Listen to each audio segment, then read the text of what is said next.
அம்மாக்கள் கதை சொல்லி கேட்டிருப்பீங்க. இப்போ அம்மா கதை சொல்கிறேன், கேளுங்க.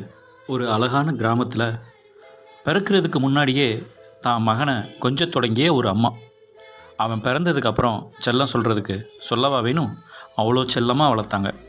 செல்லமாக மட்டும் இல்லாமல் ரொம்ப ஒழுக்கமாகவும் வளர்க்கணுன்னு அந்த அம்மா ரொம்ப நினச்சாங்க.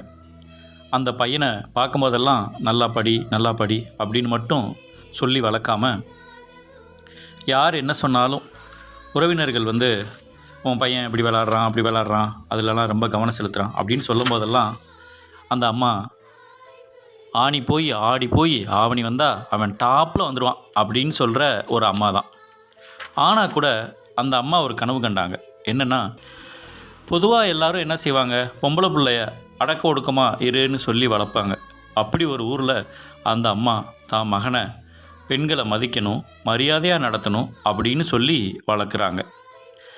அந்த மகனை இப்படி சீரு சிறப்புமாக வளர்த்த அந்த அம்மா, படிப்பு மட்டும் முக்கியம் இல்லை, விளையாட்டு மற்ற திறமைகளும் ரொம்ப முக்கியம் அப்படின்னு அவங்க ரொம்ப நம்பினாங்க. அந்த பையன் படிப்பில் ஜெயிக்கிறத விட விளையாட்டில் ரொம்ப உற்சாகமாக இருக்கணும்னு நினச்சாங்க. அதுக்கு உடல் பலம் ரொம்ப முக்கியம் இல்லையா, மன வலிமை மட்டும் பத்தாது, உடல் பலமும் வேணும் அப்படின்னு அந்த உடல் பலமாக இருக்கிறதுக்கு ஏற்ற மாதிரி பாரம்பரியமான விஷயங்களை உணவுகளாக கொடுப்பாங்க. தேடி தேடி தாத்தா பாட்டிகிட்ட கேட்டு கேட்டு செஞ்சு கொடுத்தாங்க. ஒரு சூழ்நிலைக்கு அப்புறம் அவங்க ஒரு இடத்துல போய் எல்லா பொருளையும் மொத்தமாக வாங்கி கொடுக்க ஆரம்பித்தாங்க.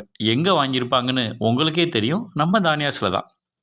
அப்புறம் என்னாச்சு, அந்த மகன் சிறப்பாக விளையாடி அந்த பள்ளிக்கூடத்திலேயே சிறந்த ஒரு போட்டியாளராக தேர்வாகி அவர் பரிசெல்லாம் வாங்கினார். அந்த அம்மாவும் மகனும் அவ்வளோ சந்தோஷமாக தன் வாழ்க்கையை அனுபவித்து வாழ்ந்துட்டு இருந்தாங்க. அம்மா சொல்லுடா. உசிரே